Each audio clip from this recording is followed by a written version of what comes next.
Bismillahirrahmanirrahim. Assalamualaikum warahmatullahi wabarakatuh. Alhamdulillahi rabbil alamin. Wa bihi nasta'in wa ala umurid dunya waddin. Salatu wassalamu ala rasulillahil amin wa ala alihi wa ashabihi wa nasarihi wa atba'ihi ajma'in. قال الله تعالى أعوذ بالله من الشيطان الرجيم أفحسبتم أنما خلقناكم عبثا وأنكم إلينا لا ترجعون وقال رسول الله صلى الله عليه وسلم من خرج من بيته مطهرا لصلاة المكتوبة فأجره كالحج والمحرم أو كما قال رسول الله صدق الله وصدق رسول الله صلى الله عليه وسلم.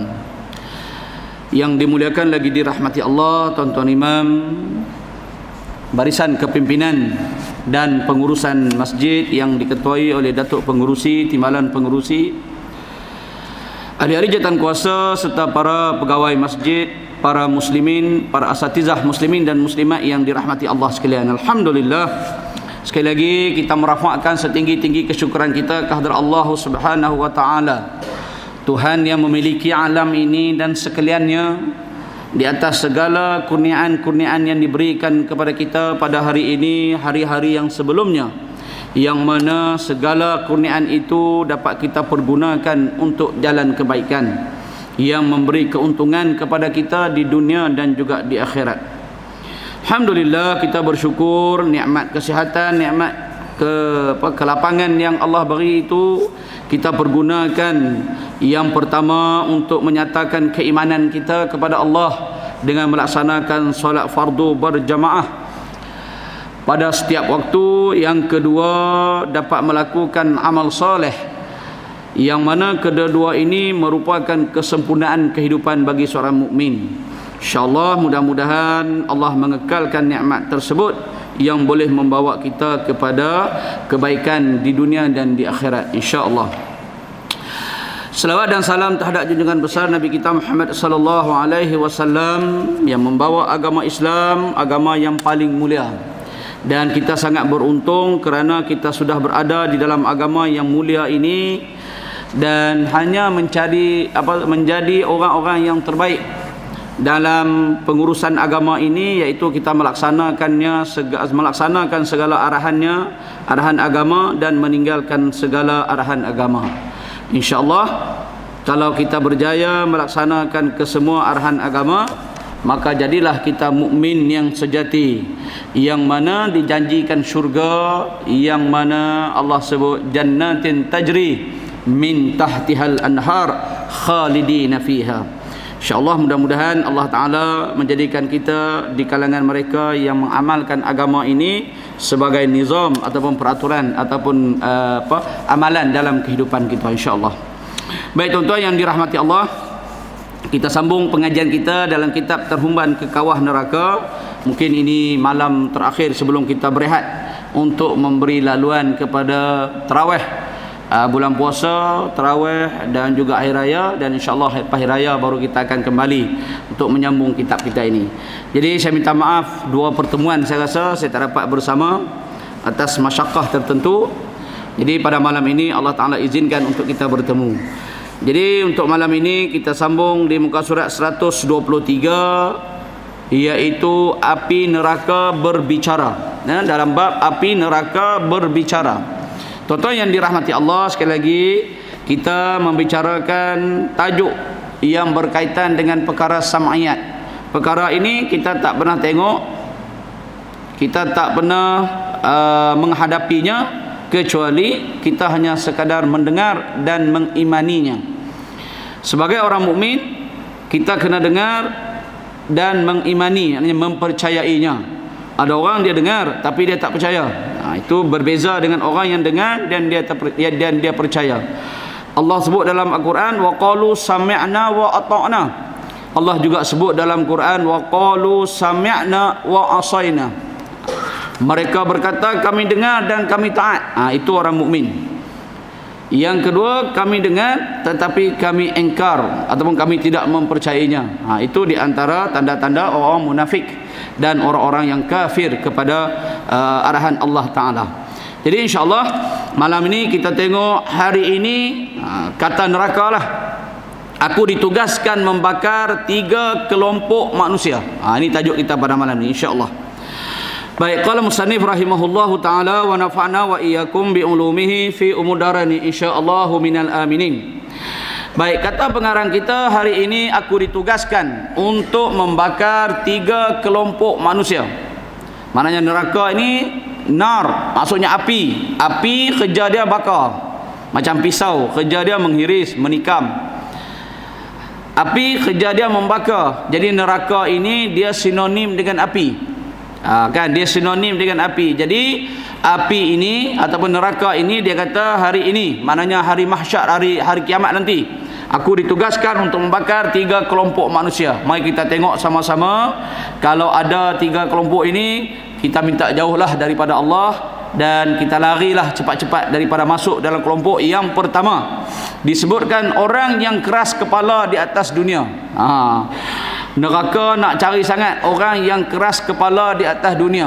Maksud keras kepala ini, dia bukan tak dengar, dia bukan tak tahu, tapi dia buat-buat tak tahu. Kan? Iaitu orang yang keras kepala atau degil. Degil daripada mentaati perintah Allah. Degil daripada mentaati perintah Allah. Ini orang yang neraka nak cari. Dia di dunia ini dia bukan tak tahu sembahyang itu wajib, agama yang terbaik agama Islam, jalan yang terbaik jalan Islam, kitab yang terbaik ialah kitab Al-Quran, bukan tak tahu, tetapi dia sengaja buat keras kepala, dia buat tak layan dengan pengetahuan dia itu. Ini siapa dia geng ini tuan-tuan? Kalau di atas dunia ni, inilah geng Yahudi dengan Nasrani. Mereka mengetahui tentang agama, mereka mengetahui tentang Nabi, lebih arif, lebih maklum daripada orang Arab itu sendiri. Baik, itu kalau kita baca sirah, kita akan jumpa orang Yahudi pernah mengancam penduduk Madinah. Orang Yahudi, dia pernah mengancam. Dia kata, hampa tunggu, dalam kitab kami dia beritahu ada seorang Nabi akan keluar nanti, kami akan bersama dengan Nabi tersebut, iaitu Nabi Muhammad lah, dan kami akan memerangi kamu, dia kata. Dia kata kepada orang Aus dan Khazraj di Madinah itu. Maknanya mereka dah tahu dah, kerana mereka mempunyai kitab Taurat dan Injil, Yahudi dan Nasrani. Tetapi apabila Nabi keluar ataupun Nabi dihadirkan, Nabi dibangkitkan, kita tengok mereka merupakan kelompok yang keras menentang ajaran Nabi atau menentang Islam. Padahal mereka tahu bahawa Allah Ta'ala akan mengutus seorang Nabi yang membawa agama yang sempurna, iaitu agama Islam. Bukan sekadar tahu sikit-sikit tuan-tuan. Allah sebut dalam Al-Quran, ya'rifunahu kama ya'rifuna abna'ahum. Mereka mengetahui hal ehwal Nabi itu seperti mana mereka mengetahui anak mereka sendiri. Perangai dia, sifat dia, tanda-tanda nubuah dia. Sebab itu kita akan jumpa juga Abdullah bin Salam ketika Nabi sampai ke Madinah. Dia kata, aku nak cek, nak test orang ni, dia kata. Kalau betul-betul dia Nabi, aku nak tengok ucapan dia. Lalu Nabi sampai aja ke Madinah. Antara ucapan Nabi yang pertama ialah, ya ayuhan nas afshus salam wa at'imut ta'am wasilul arham wa adkhilul jannata bis salam, dia kata. Antara itu, bila Abdullah bin Salam dengarnya, dia tertarik kerana dia mengetahui inilah Nabi, lalu dia masuk Islam. Ini orang yang dia dengar dan dia taat. Tapi kebanyakan daripada golongan Yahudi Nasrani ini ialah mereka yang keras kepala ataupun degil, yang mana akan dicari oleh neraka di negeri akhirat kelak. Kemudian siapa lagi yang degil? Di kalangan orang Islam juga, yang degil, yang tidak mau mengamalkan agama dia. Bahkan dia masuk agama ini hanya sekadar-kadar untuk memuaskan nafsu dia ataupun diri dia sahaja. Dia anggap agama ini sebagai sekadar untuk pakaian biasa saja. Tak ada lah nak jadikan agama ini sebagai pelindung dia. Jadi dia agama ini dia hanya main-main dia. Jadi itu di antara orang yang keras kepala. mendengar seruan azan. Ni dalam kitab kita dia kata mendengar seruan azan. Hayya 'alas salah, bunyi kan. Hayya 'alal falah. Tengok kita fikir balik kan. Hayya 'alas salah, marilah sembahyang. Lepas sembahyang baru dapat kejayaan. Allah sebut dalam Al-Quran wasta'inu bis sabri was salah. Mintalah pertolongan Allah dengan sabar dan melakukan sembahyang. Kenapa Allah suruh sembahyang? Karena sembahyang kunci kejayaan. Jadi dia kata mendengar seruan azan tetapi membatukan diri di rumah tanpa keunzuran. Sebab tu para ulama, khusus ulama Syafi'i kita, Imam Syafi'i kita, dia menitik beratkan solat berjamaah kecuali dengan uzur. Kan dalam satu hadis Nabi kata wa may yasma'u nida, barang siapa yang mendengar azan summa lam ya'tiha, kemudian dia tak datang, la salata lahu, tidak ada solat baginya, tidak berpahala solatnya, illa bi'uzrin, kecuali dengan uzur. Baik itu tuan-tuan yang dirahmati Allah, disebut dalam kitab kita di antara orang yang degil ialah orang yang mendengar suara azan tetapi membatukan diri di rumah. Dia duduk, yang paling malang lagi dia kata apa? Tak apa, sembahyang di rumah pun tak apa. Kan? Dia solat juga tapi solat di rumah tanpa dia memikirkan kelebihan-kelebihan ketika berada di dalam saf ataupun di masjid. Sebenarnya ni tuan-tuan yang dirahmati Allah, kita yang duk puluh mari masjid ni kerana kita faham ataupun kita nak beria-ia untuk mendapatkan fadilat tu. Kalau fikir balik, sembahyang di rumah dengan sembahyang di sini sama aja, bukan ada beza. 4 rakaat juga. Tapi kenapa kita nak di masjid? Kenapa Nabi mengutamakan masjid? Itulah. Di rumah kita tak dapat, jawab azan tak dapat, jawab iqamah tak dapat, qabliyah tak dapat, ba'diyah pun kadang-kadang belum tentu kita buat, silaturahmi kita tak dapat. Jadi banyaklah kita yang kehilangan dia bila di rumah. Jadi orang yang membatukan diri di rumah tanpa keuzuran untuk hadir solat berjamaah, ini di antara manusia yang degil. Punyai waktu dan kekuatan untuk menghadiri kuliah dan ceramah. Punyai waktu dan kekuatan untuk menghadiri kuliah dan ceramah agama demi menimba ilmu. Tetapi tengok dia kata apa? Sinetron di TV, di televisyen, sinetron, drama swasta kan, hati yang tersakiti, kan, orang perempuan suka lah ni kan. Apa lagi, abangku Mr. Bomba kan, macam-macam lah drama, nak cerita pun tak pandai, tajuk macam-macam. Dia kata sinetron di TV ini menyekat seseorang itu untuk datang ke kuliah ceramah. Bahkan zaman lah ni tuan-tuan, tak payah mari kuliah pun tak apa, kalau nak tu di TV pun ada OSIS tu, 116 tu. Saya rasa tak ramai yang buka siaran tu kan. Kita biasa kalau lelaki ni bola, kan, bola. Kalau zaman dulu wrestling, itu kegemaran kita lah, wrestling kan. Kalau orang perempuan biasalah drama kan, tapi taklah semua, tapi ada kebanyakan mereka minat lah drama-drama ni, sebab drama ni dia bermain dengan emosi, kan. Bila bermain dengan emosi dia seronok lah, sebab dia rasa macam benda itu hadir wujud benar dalam kehidupan dia. Padahal itu drama yang diarahkan, akhirnya dia pun terbawa-bawa lah dalam kehidupan dia. Lepas tu dia kata apa? Sinetron di televisyen menyekat perjalanan mereka menuju ke taman-taman syurga. Majlis ilmu ini taman-taman syurga. Raudatan min riyadil jannah, taman-taman syurga. Sebab itu Allah Ta'ala, Nabi sebut bahawa wa may yuridillahu bihi khairan, barang siapa yang Allah nak jadi dia baik, wa yufaqqihu fid din, Allah akan faqihkan dia. Faqih ini tuan-tuan, bukan faqih ini dia atas pada alim lagi. Alim ini dia alim ni alama, dia mengetahui.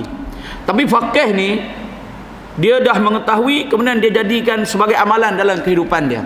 Sebab itu hadis itu disebut wa yufaqihu fid din, dia tak sebut wa yu'allimuhu fid din. Kalau Allah sebut, kalau Nabi sebut wa yu'allimuhu, mengetahui mereka itu akan agama, orang Yahudi pun tahu agama, orang Nasrani pun tahu agama, tapi tak diamalkan. Di luar sana kawan-kawan kita semua tahu agama, semua tahu sekian-sekian, tapi tak buat kerana sekadar mengetahui. Tapi Nabi sebut wa yufaqqih. Faqih ini bermakna mengetahui dan dijadikan amalan. Sebab itu bila kita sebut macam tu tuan-tuan, kita mengetahui, kita jadikan amalan, maka dia akan keluarlah perubahan tingkah laku. Itulah namanya pembelajaran. Kalau dalam pendidikan, pembelajaran ialah perubahan tingkah laku. Tuan-tuan, bila kita mai mengaji, kita dapat satu maklumat, kan? Kita dapat satu maklumat. Kita bagi contohlah, kita dapat maklumat, kita mai mengaji bahawa sembahyang Nabi sebut as-salatul fajr khairum min dunya wa ma fiha. Kita mai mengaji, sesungguhnya sembahyang sunat fajar, sunat subuh itu lebih baik daripada dunia dan seisinya. Kita dapat maklumat itu. Kita pun bila kita dengar maklumat itu, lepas pada itu kita pun dah tahu kelebihan dia, maka dijadikan amalan. Maka setiap kali sembahyang subuh, sebelum sembahyang subuh, kita akan pastikan solat sunat subuh kita buat dulu. Itu maknanya faqih. Lepas tu bila orang tanya, pasal apa hang pulun sangat sembahyang sunat subuh ni? Buat juga walaupun macam keadaan. Kita pun ceritalah kelebihan-kelebihan yang kita dapat. Sebab kita cerita berdasarkan amalan kita. Kita dengar hadis, man salatu subhi bil jamaah summa qa'ada li zikrillah hatta tal'a syams summa salatar rak'atain fa ajruhu kal hajj wal umrah, kata Nabi. Tamah 3 kali. Barang siapa yang solat subuh berjamaah, kemudian dia duduk dengan mengingati Allah, kemudian dia solat sunat 2 rakaat, sehingga dia duduk mengingati Allah sehingga terbit matahari, kemudian dia solat sunat 2 rakaat, Allah bagi pahala dia seperti pahala haji dan pahala umrah. 3 kali Nabi ulang, tamah, sempurna. Maknanya kalau kita buat 3 benda ni, mari ke masjid sembahyang berjemaah, kemudian kita duduk dengan mengingati Allah, baca Quran ke, dengar kuliah ke, zikir ke, sehingga terbit matahari, kemudian kita solat sunat 2 rakaat isyraq ataupun kata ulama duha, maka hari itu kita dapat pahala haji dan umrah. Bukan senang tuan-tuan. 9,000 baru nak pergi buat haji dengan umrah. Umrah haji lebih-lebih lagi lah, tak keluar lagi ni haji ni. 9,000, 10,000 nak dapat pahala haji dan umrah. Tu pun pi sana sakit lutut, masjid pun tak pi. Ni duduk dalam masjid je dengan kuliah waktu subuh lah, maka kita dapat pahala haji dan umrah. Bila kita dapat maklumat itu, orang yang faqih dia terus menjadikan amalan dalam kehidupan dia. Sebab apa saya tahu? Sebab saya ngajar kuliah subuh. Saya kuliah subuh saya muqaddimah, kalau subuh saya baca hadis tu lah. Man salata subhi bil jamaah, tiap-tiap kali subuh saya akan baca hadis itu. Sebab tu saya kuliah subuh saya akan berhenti bila masuk syuruk. Tujuan saya dah dengar pasal hadis tentang kelebihan duduk sehingga terbit fajar. Kok lah lepas-lepas ni teringin nak buat sunat isyraq. Tapi saya duk perhati tengok, tak ada juga kan. Habis subuh clear, tak ada kan. Kosong. Adalah seorang dua buat sunat isyraq. Padahal hadis baru lepas baca tu, kita baca hadis, kita bagi penerangan. Tapi lepas subuh, lepas habis masuk syuruk je, pusing kiri kanan lah, seorang pun tak ada. Bahkan depa tutup lah pergi masjid, pagi tak nak semayang pun pasal semayang kat luar. Kan? Maknanya kita dapat maklumat tapi kita tak jadi manusia yang faqih. Itu saya kata tadi tu. Sebab tu faqih tu penting. Bila faqih, maka Allah nak bagi kita jadi baik. Bila kita jadi baik, insya-Allah kita akan mendapat keberkatan di dunia dan di akhirat. Yang paling penting, apa sahaja yang Allah timpakan kepada kita, kebaikan dan keburukan, hati kita berlapang dada menerimanya. Sebab setengah manusia dia suka yang Allah bagi, yang dia suka saja, yang dia nak. Yang Allah bagi yang dia tak suka, dia mula buat perangai. Lepas tu Allah sebut kat kita dalam surah Al-Fajr kan, tuan-tuan boleh baca dalam surah Al-Fajr, wa amal insa tu. Itulah Allah tempelak ataupun Allah pilih kepada manusia yang jenis nak yang mana dia nak aja. Kalau boleh dia minta apa yang dia nak. Yang dia tak nak, Tuhan bagi juga, dia bebai kata orang lah. Itu manusia-manusia yang jenis keras kepala, yang mana ditunggu oleh api neraka di negeri akhirat kelak. Punya kudrat untuk menutup aurat secara sempurna. Punya kudrat. Bukan sekadar kudrat hari ini tuan-tuan. Bahkan kita ada maklumat, kita ada kemudahan. Segala-gala maklumat kita nak kan. Bagi orang perempuan contohnya kan, menutup aurat. Macam mana cara nak tutup aurat yang sempurna? Tak tahu. Google je. Buka aja ustazah-ustazah duk bercakap berlambak-lambak. Menutup aurat dengan sempurna. Tetapi lebih memilih untuk berdegil daripada mentaati perintahnya, kerana menganggap kecantikan adalah untuk dipamerkan kepada orang lain. Saya pernah baca satu statement tuan-tuan daripada orang Melayu kita lah, kan? Seorang artis kot, artis tak apa nak kita apa kata, Wam Nil katakan, suam kuku ni. Dia kata, kenapa kita nak tutup aurat? Dia kata kenapa kita nak tutup aurat sedangkan Allah cipta rambut itu cantik, dia kata. Ikan mayang, kerinting, apa lagi kan, macam-macam jenis rambut dia kata. Dia maknanya ciptaan rambut itu adalah untuk kita mensyukuri nikmat tu. Maknanya nikmat yang Allah bagi itu bila kita tengok, kita akan sebut subhanallah, ciptaan Allah. Dia kata macam tu. Itu pandai tu tuan-tuan, pandai. Dia mana dia kata bila kita tengok nikmat Allah, tengok rambut, bagi yang tak tahu aurat lah kan, tu tengok rambut, dia kata dia akan mensyukuri kejadian Tuhan Allah Taala. Kan? Dengar sekali macam betul juga, sebab Allah sebut dalam Al-Quran, wa amma bi ni'mati rabbika fahaddis, nikmat Tuhan engkau hendaklah engkau zahirkan. Dengar sekali macam betul, tetapi bila kita dalami, maknanya dia tak faham aulawiyat.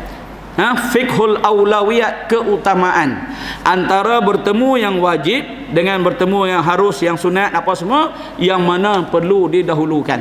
Itu kita kena mengaji fiqh aulawiyat pula.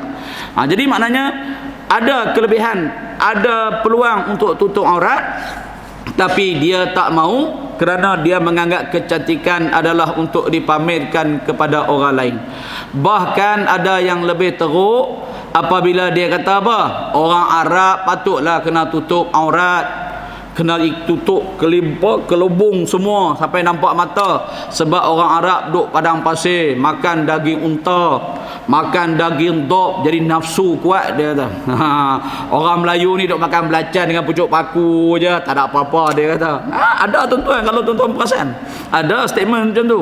Jadi dia membezakan, dia kata Arab ini kerana sekian-sekian kehidupan mereka, maka mereka perlulah menutup aurat. Hak kita duduk di tengah-tengah bandar, tak ada kacau dengan apa, tak ada masalah. Kan? Ada. Okey.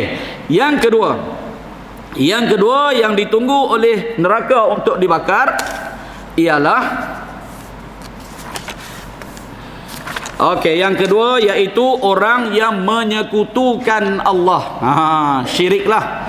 Syirik ini kalau senang sebut orang kafir lah. Kalau kita senang nak sebut orang kafir, orang yang menyekutukan Allah. Sebab apa Allah marah orang kafir tuan-tuan? Orang yang menyekutukan Allah. Saya ingat kalau kita bincang secara logik pun, kita pun marah. Kita ada anak yang kita besarkan, segala kasih sayang, suka duka kita tumpahkan pada dia. Dia sakit kita rawat, kita layan dia macam raja. Tiba-tiba bila anak tu membesar, hasil daripada usaha kita, tiba-tiba anak tu tak mau layan kita, tak mau jaga kita, tak mau ikut perintah kita, duk pi layan orang lain, duk pi jaga orang lain. Kita sebagai mak, sebagai ayah, tentu terasa hati. Kita nak fikir sangat begitu tuan-tuan secara logik ni. So Allah Ta'ala, bukan dia macam kita, Allah Ta'ala marah kepada golongan macam ni kerana dia bagi rezeki, dia bagi kehidupan, dia bagi nikmat, tiba-tiba pi sembah benda lain, pi sembah batu, pi sembah pokok, pi sembah kayu, sungai dan binatang dan sebagainya. Jadi macam tak kena. Nikmat aku bagi, hampa minta, hampa yang kufur pun, yang buat maksiat pada aku pun, aku bagi nikmat tersebut. Tiba-tiba sembah orang lain. Sebab itu syirik ini satu dosa yang paling besar di antara semua dosa-dosa besar yang ada. Kalau dalam kitab Al-Kabair Imam Az-Zahabi, inilah yang pertama. Dan Kalau dalam hadis Nabi selalu bersebut alla tusyrik billahi syai'an, jangan kamu menyekutukan Allah dengan sesuatu. Syirik, Allah cukup marah kepada orang yang syirik ini, orang yang menyembah selain pada dia ini. Macam saya bagi analogi lebih kurang macam tadi lah. Dia bagi segala-galanya, tiba-tiba kita pergi sembah orang lain. Macam saya cerita kamu contoh orang Mekah, orang kafir dulu kan, orang Quraisy. Sebut Allah, wallahi sebut nama Allah. Dapat nikmat, syukur kepada Allah. Dapat anak, Allah, semua syukur pada Allah. Tapi bila sembah, dia pergi sembah Lata, Manna, Uzza. Jadi perbuatan itu menimbulkan kemurkaan Allah, kerana mereka ini minta ke aku, bila aku bagi, hampa pergi sembah orang lain. Sembah ini maknanya mengagungkan. Sepatutnya kita kena mengagungkan Allah lah, sebab Allah bagi nikmat kat kita. Macam tadilah, anak sepatutnya mengagungkan kedua ibu bapa. Dalam hal keadaan apa pun, kedua bapanya itu lebih utama bagi dia. Sebab kerana mereka lah dia jadi macam ni, berjaya di dunia. Mengagungkan. Jadi Allah Ta'ala murka kepada golongan yang syirik ini kerana mengagungkan benda lain. Sedangkan dia yang bagi. Sebab itu dalam Al-Quran, innallaha la yaghfiru an la ayyushraka bihi syai'a. Allah tidak akan mengampunkan dosa mereka yang syirik kepadanya. Siapa yang syirik kepada Allah, dia tidak akan ampunkan dosa. Sebab apa nak ampun? Kenapa Allah tidak ampunkan? Kerana mereka berada di luar agama. Mintalah ampun macam mana sekalipun, maka Allah tetap tidak mengampunkan dosa. Macam orang munafik yang Allah sebut dalam surah surah Taubah kah? Wa illa tastaghfir lahum wa la tastaghfir lahum an lan yaghfirallahu lahum. Kalau kamu minta doa, minta ampun kepada mereka berapa kali pun, Allah tetap tidak akan mengampunkan. Ini orang-orang munafik pun Allah tak ampunkan, kerana mereka ini di luar je bagus, tapi di dalam ada maksud yang lain. Tapi kita tak boleh buat apa-apa, kerana hati ini milik Allah Ta'ala. Dia yang membolak-balikkan hati manusia. Okey tuan-tuan, yang ketiga, ini yang ketiga, insyaAllah kita tak buatlah.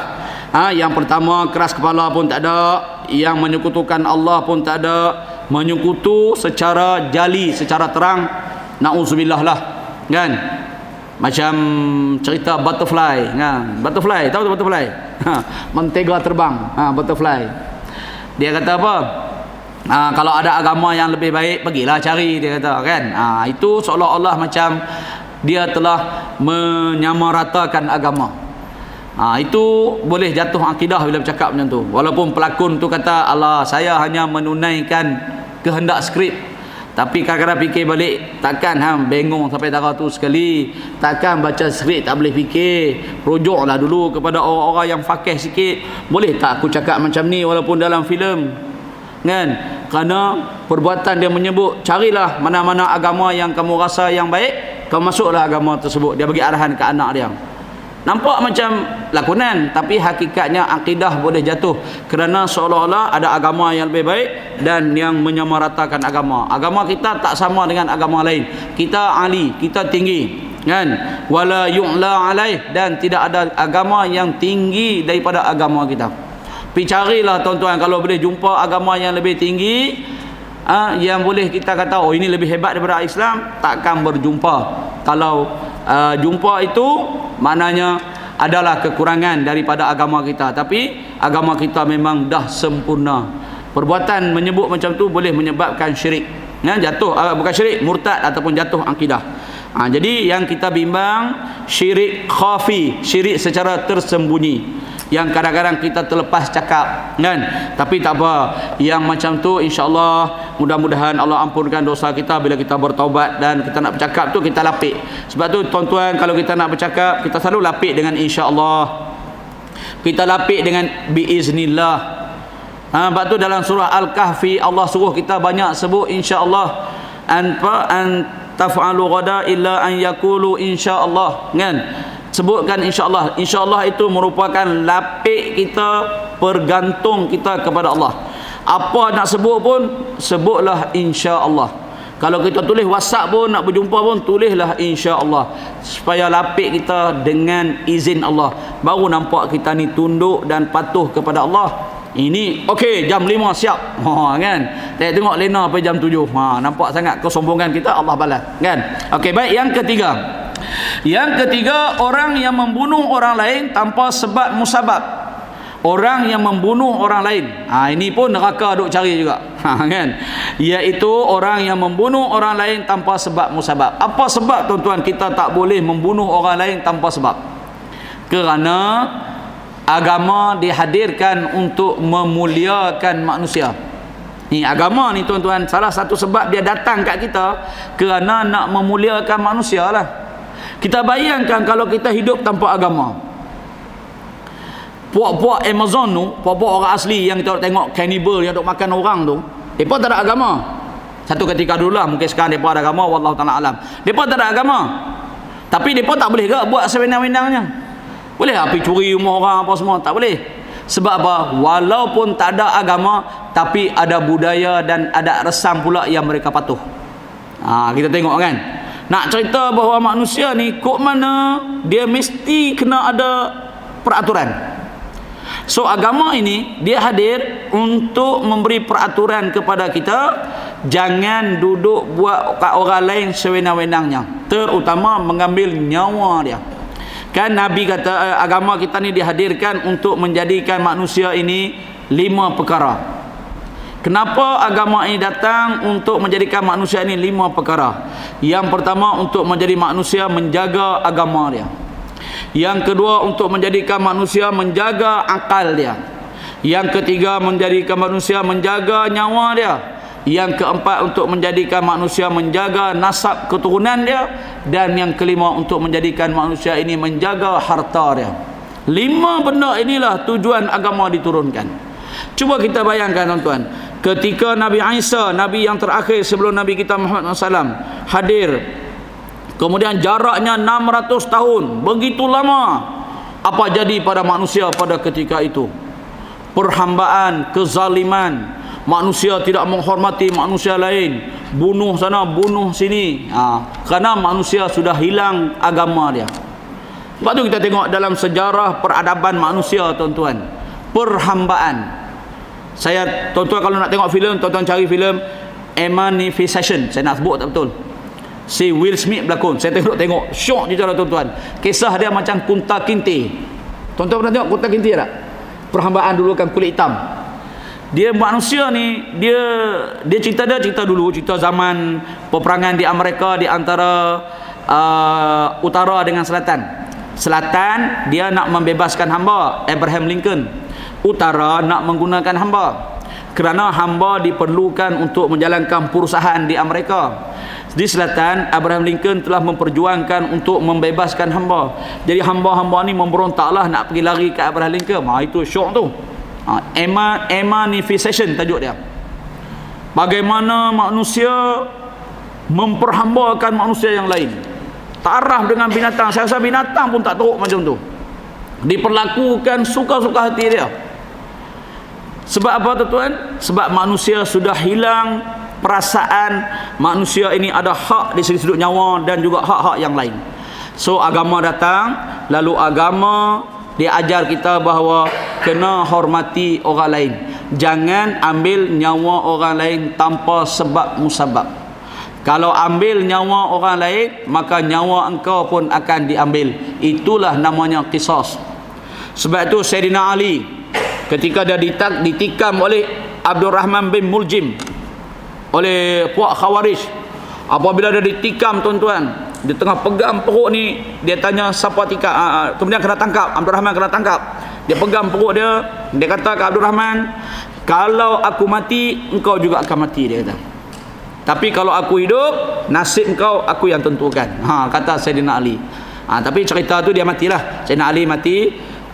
Bukan cerita lah, kisah tu dia mati. Dan akhirnya Abdul Rahman dihukum bunuh. 3 orang mereka yang ditugaskan untuk membunuh Sayyidina Ali, Muawiyah dan juga Amru bin As. Tapi 2 orang lagi selamat. Sayyidina Ali je yang kena tikam. Maknanya Nabi Sayyidina Ali kata apa? Kalau aku mati, engkau akan mati. Kerana engkau ambil nyawa aku, cuba ambil nyawa aku tanpa sebab, maka nyawa engkau juga aku ambil. Iaitu dia panggil hukum qisas. Itulah hukum hudud dia dalam agama kita. Okey, tuan-tuan yang dirahmati Allah, api menyelimuti mereka dan membalut tubuh badan mereka. Api yang bergulung-gulung menarik mereka saat dihumban ke dalam neraka Allah. Api yang bergulung-gulung menarik mereka di saat dihumban ke dalam neraka Allah. Iaitu siapa? Orang yang membunuh orang lain tanpa sebab. Secara asasnya, seseorang itu dimasukkan ke dalam neraka disebabkan dosa-dosanya. Ada pelbagai jenis dosa. Malah ada juga yang melakukan dosa kerana terpengaruh dengan kawan-kawan. Ini betul lah. Kadang-kadang kita bukan nak buat sangat, tapi nak jaga maruah, takut orang kata malu, kan? Jadi kita pun buatlah dosa. Contoh kita nak mengaji, duk berhajat nak mengaji ni, lepas subuh nak mengaji sikit lah. Elok duk fikir nak mengaji, nak pegang Quran, kawan-kawan kata jomlah kena tarik dulu, Allah tunjuk alim pula, habis kan, hak semangat tadi hilang. Jadi kalau tak pi sekali, kawan-kawan kata pula, kita kadang-kadang macam tu lah. Nak buat baik, kawan-kawan pelik hilang. Kadang-kadang kita pun tak teringin nak buat dosa, tapi kawan-kawan punya pasal, ikut juga sekali kita melakukan dosa. Iaitu melakukan dosa kerana terpengaruh dengan kawan-kawan. Saudara mara, pasangan hidup, suami kita, isteri kita. Berapa banyak masalah suami tak sembahyang kerana isteri. Berapa banyak isteri tak sembahyang kerana suami. Elok kawan duk bersiap nak sembahyang maghrib, jom kita pergi pasar malam, kan. Elok si suami ni bersiap nak dengar kuliah pergi masjid, abang ni masjid, jomlah malam ni kita pergi kat tepi pantai tengok, kan. Kerana macam tu lah hilang kita punya niat untuk buat baik dan akhirnya terjerumus ke dalam dosa. Demi menjaga hati kawan-kawan yang tidak solat, dia pun ikut tidak solat. Tuan-tuan, ini betul tuan-tuan. Kita kadang-kadang nak jaga hati, terutama kalau kita pergi mancing. Kan? Kita pergi mancing duduk atas bot. Kalau bot yang jenis bot mewah tak apalah kan. Ni bot pun kecil, macam mana nak sembahyang ni? Duk perhati tengok kawan-kawan tak sembahyang, dengan kita lebuh. Saya pengalaman tuan-tuan pergi ke mancing ni, atas bot tu kalau 4 orang 5 orang pi tu 2 orang je yang sembahyang. Hak lain tu dia tak tahu, dia tak kisah je. Hak nak sembahyang tu pun kadang-kadang berfikir, macam mana nak sembahyang ni kan. Dengan bot kecil apa semua. Kebanyakan pergi ke laut lebuh. Tapi yang syoknya, hak tak sembahyang dulu dapat ikan. Kan? Hak kita sembahyang ni tak dapat ikan kan. Itu rezekilah Tuhan bagi kan. Saya dah pergi 3-4 kali, ada 3-4 orang, kadang-kadang habis. Lepas macam tu je. Jadi kadang-kadang hati kita pun ikut terpengaruh. Dia pun tak sembahyang, kan. Sebab itu mereka yang berjiwa besar saja yang boleh sembahyang. Saya selalu sebut tuan-tuan, kita ni nak uji iman kita ni hebat tak hebat, kuat tak kuat, ketika kita berada dalam kesusahan. Kita musafir, naik kapal, kan. Naik kapal yang menyebabkan nak berhenti sembahyang tak boleh, kan. Macam kita naik bot, naik bot nak sembahyang tak boleh. Macam mana cara kita nak buat? Ataupun kita di tengah laut, kita duduk dalam masjid ni macam ni, biasalah, kita dah biasa. Tapi bila kita dah pergi tempat susah, itu yang kadang-kadang dia kata, apa Ustaz, saya tak sembahyang Ustaz, saya qada je nanti. Bila sampai rumah tu, dia qada daripada Zuhur, Asar, Maghrib, Isyak, dia qada semua. Padahal bukan boleh qada. Qada ini untuk lupa dengan tertidur je. Kita ada kaedah dah jamak pasar kan. Jadi saya kata tadi, bagaimana nak uji kita adalah apabila kita berada dalam kesusahan. Waktu itulah hanya mereka yang berjiwa besar saja yang tetap melaksanakan solat. Kebanyakan lebuh tuan-tuan, susah nak jaga solat ini. Demi menjaga hati kawan-kawan yang tidak solat, dia pun ikut tidak solat, supaya saudara mara tidak memandang serong, dia pun bersalaman dengan yang bukan mahram. Tengok kan, supaya saudara mara tidak memandang serong, dia pun bersalaman dengan yang bukan mahram. Kan, majlis kahwin, majlis apa-apa, bila mari sepupu sepapat, pakat salam belaka. Bunyi pun bukan orang lain, sepupu hang juga. Kan, dia pun jadi serba salah. Yang kau dah holo tangan dah, kan. Yang sebelah sana dia hulur tangan dah, sebelah sini nak sambut tak sambut, nak sambut tak sambut. Sagi kata pula kecil hati pula. Nah, kita pun salam. Padahal dia adalah mahram yang tidak boleh bersalam. Itulah maksud dia tadi. Bimbang isteri merajuk, dia pun ambil riba. Malah pelbagai kes jaga hati. Seumpama ini yang mengundang kemurkaan Allah. Sebab lain ialah kerana kepimpinan, kesilapan dalam memilih pemimpin. Andainya mendapat pemimpin yang tidak taat perintah Allah, secara tidak langsung pemimpin tersebut telah menyesatkan jalan hidup rakyatnya. Ini pemimpin. Pemimpin ini sangat penting untuk kita pilih. Kita tengok dalam sejarah pemilihan. Sejarah pemilihan Islam, mereka ada majlis syura.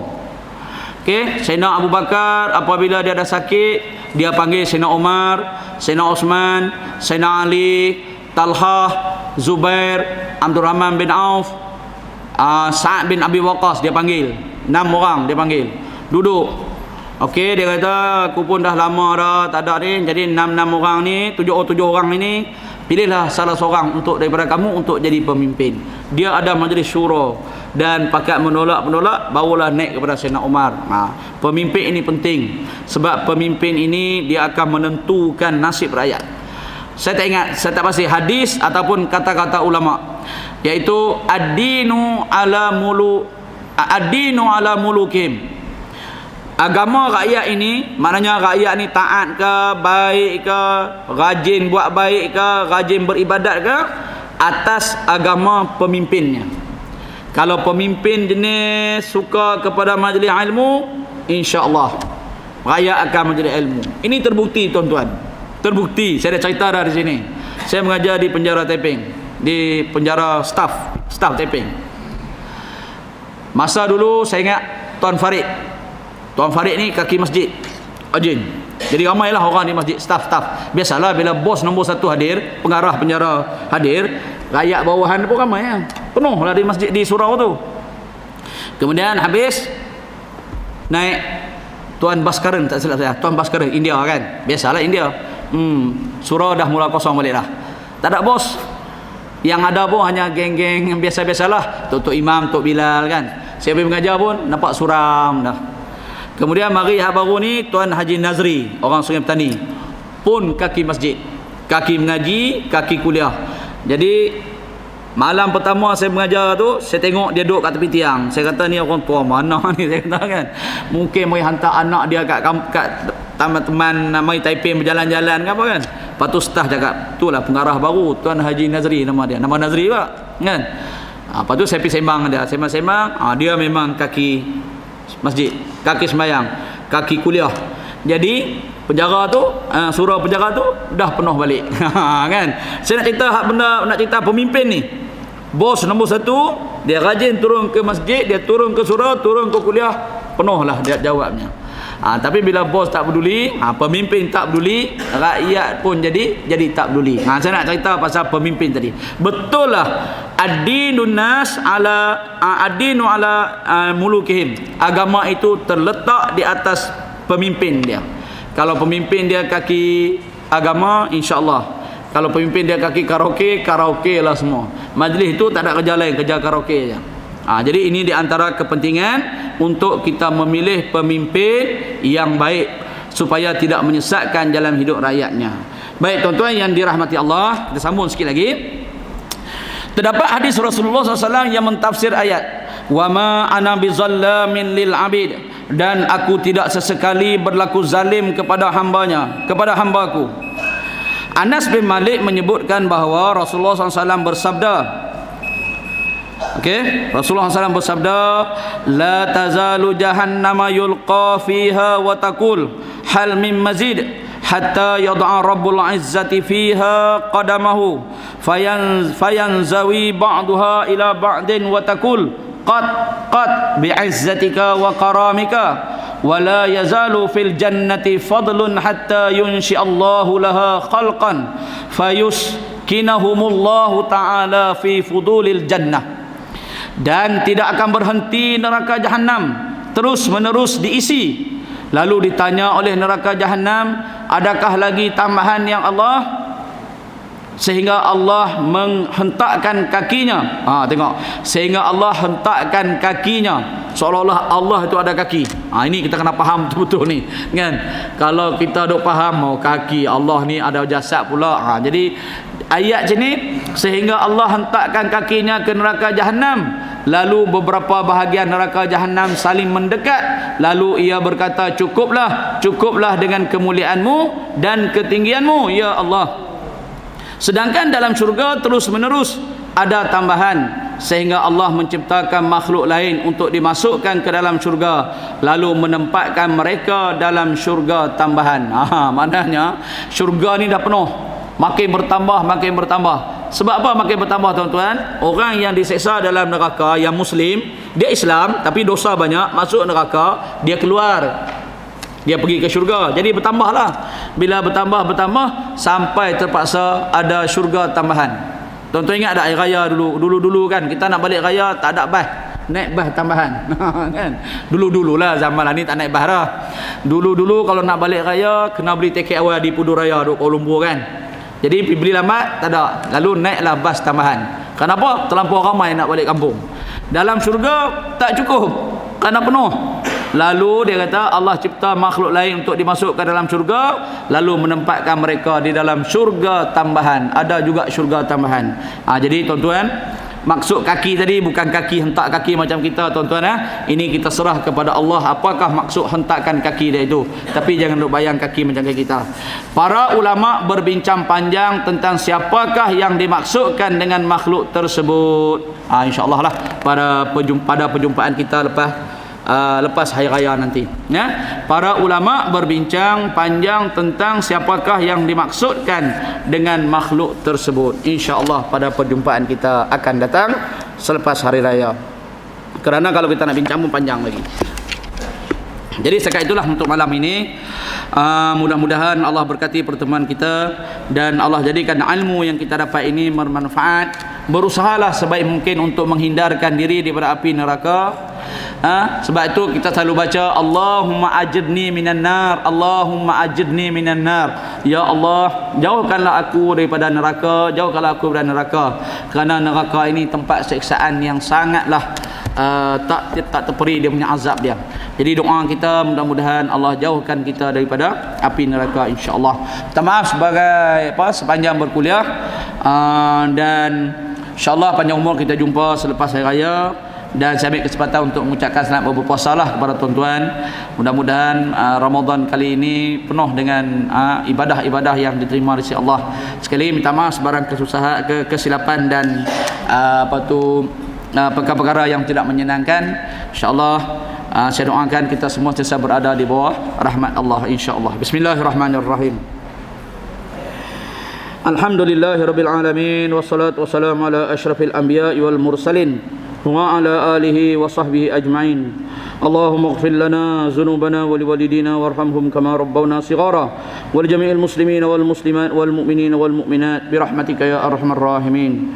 Allahumma iftah alaina futuhal arifin warzuqna fahman nabiyyin wa hifdzal mursalin wa imanal muttaqin wa ilhamal malaikatal muqarrabin. Zidna ilma warzuqna fahma bi rahmatika ya arhamar rahimin.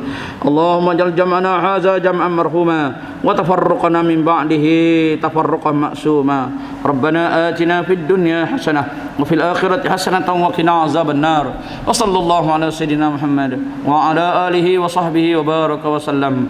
Walhamdulillahi rabbil alamin. Kita tutup dengan tasbih kifarah dan suratul As. Bismillahirrahmanirrahim. Subhanakallahumma wa bihamdika asyhadu an la ilaha illa anta astaghfiruka wa atubu ilaik. Bismillahirrahmanirrahim. Wal 'asr innal insana lafi khusr illa alladhina amanu wa 'amilus solihati wa tawassaw bil haqqi wa tawassaw bis sabr. Wabillahi taufiq wa hidayah. Assalamualaikum warahmatullahi wabarakatuh. Wallahu ta'ala alam.